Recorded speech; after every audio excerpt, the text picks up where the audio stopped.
Your customers are craving a great tasting, authentic pizza experience. That's why we offer Primo Molino Neapolitan style flour, an affordable, high performing flour that's a great alternative to imported Italian 00 flour. It's milled right here in North America, so you can always count on authentic crust texture and taste without the imported flour price. Using an imported flour today? Check out ardentmills.com to request a sample and try it for yourself. Welcome back to Checking In With. I'm executive editor here at Pizza Today, Denise Greer, and with me today is creative director Josh Keown. How you doing, Josh? Hello, Denise. We have a great guest on the show today. We have Que Wimberly from The Missing Brick in Indianapolis, Indiana, and she is getting so much positive press right now. Guess who made the 101 best pizzas in America through the Daily Meal, first year in operation. Congratulations, Que. How are you today? Thank you. I'm wonderful. Happy to be here. Oh, excellent. So let us know what's happening with the restaurant right now. I hear, we're coming off Thanksgiving and you guys were able to take a break, a little bit of a breather. How's that been for your team? Breather. It was our first breather that we've been able to take since everything went haywire when COVID started. So this is our first break that we've actually been able to shut down. And at first I kind of contemplated on it, like, well, people probably want pizza Friday and Saturday, but I was like, they really need a break. And this would be the best time to give them a break. And when the community can also understand it, we are family owned and operated. So sometimes we do like to do family things. So I thought, let's start this tradition now that just Thanksgiving, Thursday, Friday, and Saturday, we're off. Let's just start the tradition now. I think last year we worked it because it was our first year. We wanted every dime, every quarter, like can't miss anything. This year was like, woo, we tired.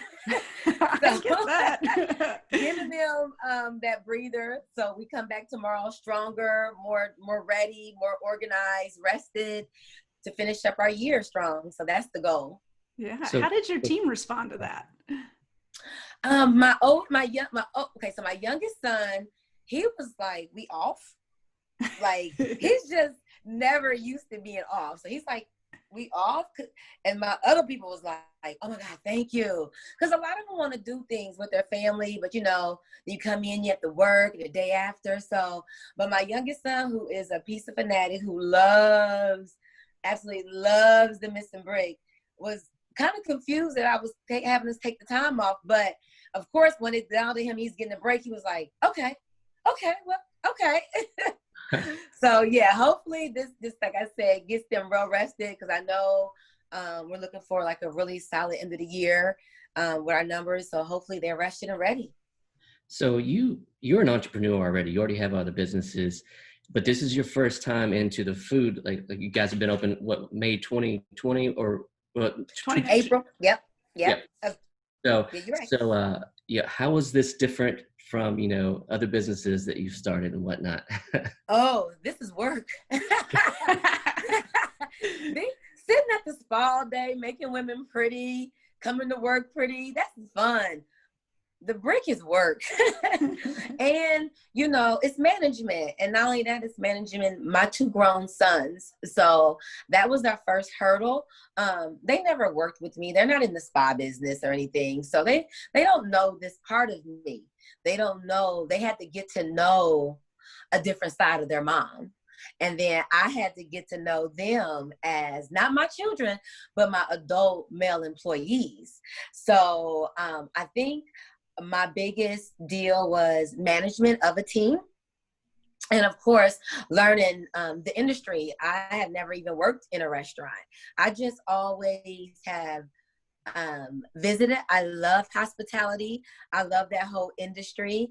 And I wanted to do something with my children.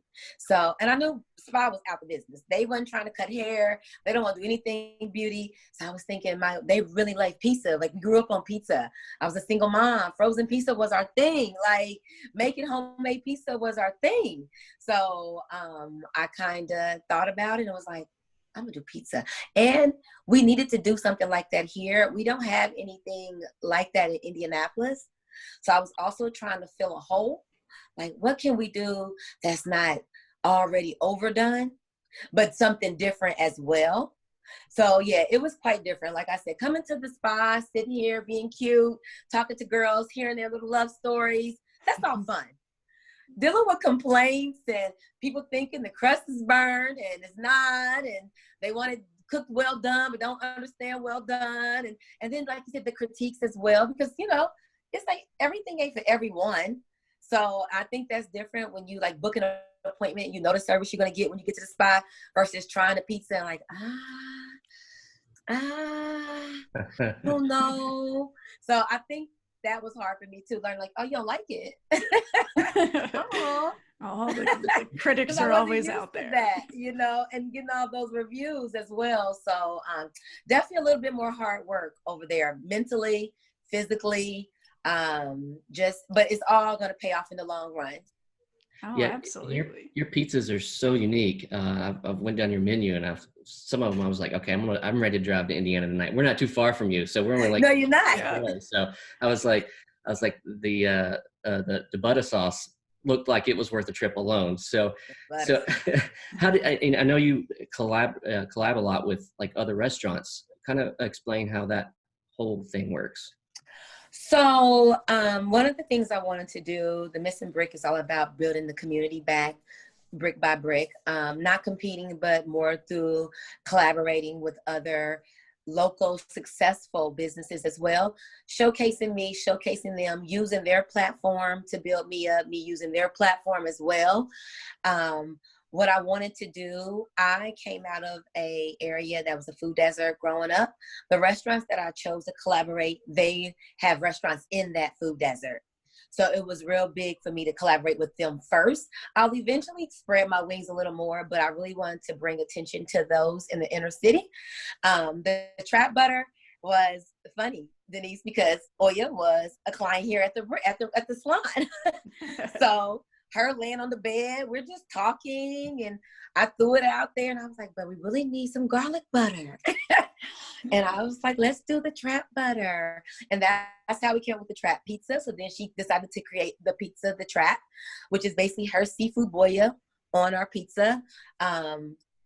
So I really wanted to, like I said, like dig deep into the community, pull out people that people know. I know that both of them do a lot for the community as far as giving back, as far as, you know, everything that I stand for and for what the brick stands for. So just keeping that on the same plateau and reaching out to those likewise people who want to do the same and see the same change in our community as well made it easy, and it made them like want to be on board, because we got to shift it a little bit, you know, in order for everybody to grow, especially a smaller, I mean, most of, like, I think Chef Oya's 350 square feet. I'm 1,500 square feet. So these aren't big locations that we're just trying to have big dreams in small locations. So needing all that supportive help from everybody who's already in, like, most of these chefs.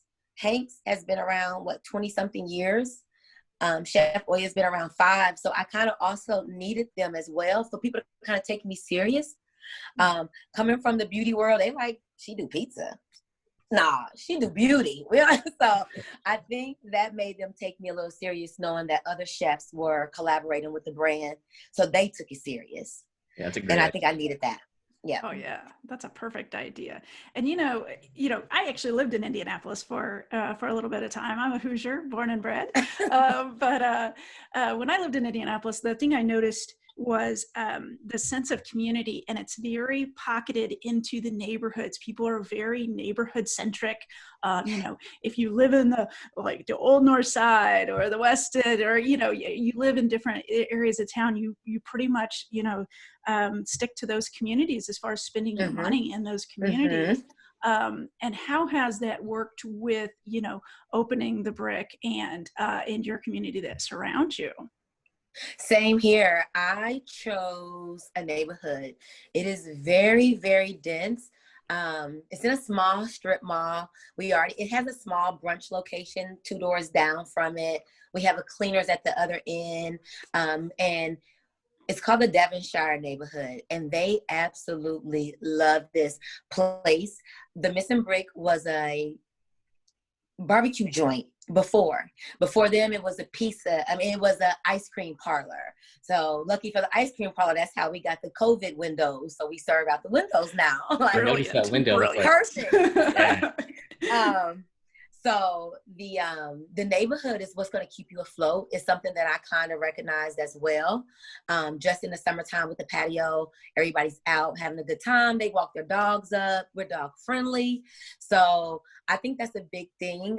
Not really trying to be downtown, like where everything's real fast paced, but really be in the neighborhood, because that's where you get most of your support. Our delivery is strictly to our neighborhood. We have 10,000 residents in a 1 mile radius of our restaurant. So we really can't go outside that anyway. We wouldn't be able to sustain the delivery. It's too many residents in that small 1 mile radius. But that's exactly what I wanted to do, was be a neighborhood a love spot for a neighborhood. Oh, that's awesome. And you definitely are, from what I've seen a lot of news clips and things, and it looks like you've fit right into the Indianapolis community, and they've accepted you, and it seems like you're definitely on fire as far as expanding your brand. Yeah. You're actually going to be in our conversation in January, and one thing you had said in there is you're looking at maybe expanding into a mobile unit. Mm-hmm. Where are you at in that process? Are you still on the idea, or have you started, working on it? We purchased the truck our first year. My dad retired from Mayflower Moving Company. So I got a really good deal on a semi that Awesome. runs absolutely great, which we need that to pull those ovens. We need the size and the weight to pull those heavy ovens that we use. So we put a halt on everything once COVID hit, not to liquidate all our cash, not knowing, which way it was going to be. So we've already got the truck, we've got the ovens in. It's just like lining the propane, setting up electricity, like the things that need to be done, but the equipment and everything is bought.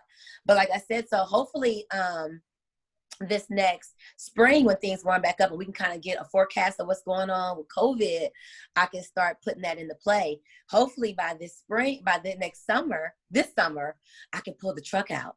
Yeah. And that is the goal. Wow. Now, where are you at as far as, since you were open this time last year, where are you at on sales wise? Are you guys kind of up or down or kind of flat comparatively with the COVID? We're up. We're pizza. Pizza is known for holding its integrity. You can eat it 2 days later. It's just as good or better, So I think because we were already takeout and carry out and walk in, that once COVID hit, our sales shot up 70%. I hired 3 new people. I still carry my 3 new people. We have kind of gotten into like a little plateau. Nothing's growing, nothing's dropping, nothing's increasing, but that's good with everything that's going on. So like I said, we weren't grateful for the pandemic, but it did push the community and the neighborhood to find us, because we were the only thing open. So they had to try it. They rode past it thousands of times, but the day was a day. It was either eat the brunch spot that closed at 2 and could get enough food to last all day, or come back at 5 and try the brick. So they would come back at 5 and try the brick. So we got well known in our neighborhood through the COVID pandemic, actually. So, and I know you kind of went into this pizzeria with kind of for your sons. You wanted to give them something. How are they both adapting? And is one of them kind of more of a front of house guy, one of more, or the cook or the chef, or how's that working out? So my oldest was front of the house. When it got really, really like the phones ringing nonstop, the online orders coming in, people walking up, he was off of that. He was like, okay, mom, I'm gonna go to the back. So I hired in 2 girls that are basically well-known bartenders and waitresses in the area. So they run my front of the house. They're used to that fast pace dealing with people. So now both of my boys are in the back. We call our prep table the brick. So my oldest son runs the brick. He makes the pizzas. He's making sure everything comes down that line. He's running that ticket. My youngest son is our pizzalo. He runs the brick oven. He makes sure everything goes in the oven, comes out on time. So they are tag team. And then we got 3 other supports in the back as well. We get real busy. We need 2 people on the brick. We need someone else on finishing, which is cutting and dressing and drizzling and all of that, because my son Derek can't do that. They are both, I would say this, my oldest son is just like me. So he comes and goes. He works 4 months straight. Then he went off. He'll go get a CDL license. He'll come back. He'll work because he knows it's there. My youngest son, pizza is it for him. He don't see doing anything else in life but the Missing Brick. Two of his best friends work there with him side by side in the back. One's our doughboy. The other is our back of the house, dishes, pans, all of that. So he has no reason to leave. He got all his friends there. My oldest son is like, I come in, I work five months with my mom, my brother. I need a break. Right. He goes away for 60 days and he comes back, which I always knew that was going to be the case with him. He's just a free spirit. Yeah. Yeah. Yes. And the restaurant business is, it's tough. It's not everybody. But if you got it in your blood, like your youngest son seems to be, that's something you can ride for a long time. Yeah. Because he played ball and being the competitiveness, being able to take, discipline, being able to take orders. My son is free. He don't want to come to the meetings. Like he just like what we talking about is just pizza. He don't want to know the background of the business part. I'm just coming to make these pizzas and leave. Where my youngest son, he wants to know the background. He takes care of all the orders coming in from our distributors. So he takes care of all of that. Prepping the week. So today's prep day, Monday. So he's there all day, prepping, chopping, cutting, setting up everything. My oldest show up on Tuesday. Maybe we'll see your youngest son. Maybe we'll see your youngest son at the International Pizza Challenge in Vegas. Maybe. Yeah. That is my plan. I didn't take him the first couple of years I went out because this was a surprise for them. So we was going this year and then it canceled, of course. Yeah. So my goal is because they just need to be under the roof with the same people, with that same drive, with the same ambition, with the same love. They don't really. They like my oldest son, my youngest son loves it. He's worked at Papa John's, Pizza Hut. He loves the pizza industry. But I think he needs to see it from another entrepreneur aspect, seeing all these other restaurants there built from the ground up from all over. Yeah. Oh, yeah. With different styles of pizza. I said, you're not even going to be able to eat all that pizza. I ate so much pizza. That's yeah, awesome. I think maybe in competing too, like that the trap pizza and the barbecue pizza, Hank's barbecue pizza, both of those could work in that pizza challenge in our non-traditional pizza challenge. So something to think about for sure. I would definitely keep it in the back of our mind. Definitely. All right. Well, you know what? We've taken a lot of your time. I'll go out on one final question. I've been kind of asking this of a lot of operators. As we go into a new year, what's kind of top of mind for you, and what's your priority as you're looking at 2021? It's definitely getting that truck up and running, getting more visible. I think we have a lot of close cities nearby. They know about the trap, but they can't get to the trap. So we can post up at IU, Ball State, Louisville. So people can try. They've already heard about it. She's been all over Good Morning America. They're like, how do we get some though? So the whole goal is to get that truck up and running. It's also going to give us more brand awareness as well, open up another stream of revenue. And again, I believe that getting to these HBCUs as well that are really, really not as vocalized as the more popular ones. I think we're 2 hours away from one. I think a lot of kids would go if they knew they can go to school for the week and come home on the weekend and see their parents twice a month. It's a scary thing going away now with everything that's going on now, really. So that is my goal, to make things cool again, make the odd things cool again. I love You're doing a fantastic job already. We're loving what you guys are doing. Yeah. Thank you. 1 year in, man, we are so impressed. We're so impressed, and we can't wait to see what happens next for you guys. And keep us posted. We've enjoyed having you on the show. I appreciate you. Thank you. We'll get up there to see you at some point. You're please close. do. Yeah, please do, and let me know when you're coming. All right, we will do. Sure. All right, All right, take care. have a good one, guys. Talk soon. Bye.